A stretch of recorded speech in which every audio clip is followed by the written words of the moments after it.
over the years, you learn a lot of do's, don't, wills, and won't.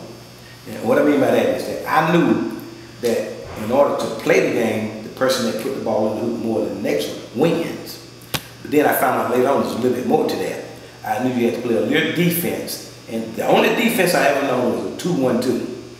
And my first group was Ferguson and Lil Mike and the Hill Kid, DJ, Tyrone Mitchell. So what we did, we came up with this 2-1-2.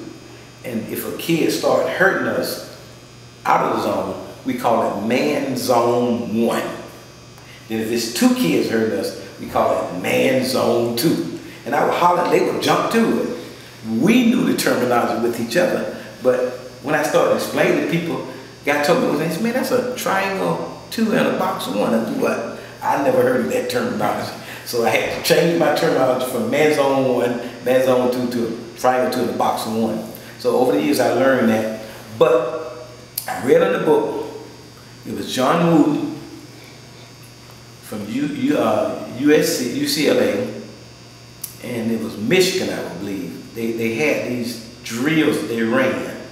And this guy said the way he wins is that he'll do 2 or 3 things better than everybody else. Number 1, make sure they stay in great condition. Most people train, they condition preseason, and they forget.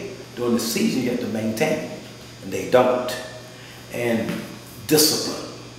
If you got a kid, and if you want a kid to develop a value, run the snot out of it. First of all, my kids run 200 miles. You're not going to run 200 miles and quit. You quit before you run the 200.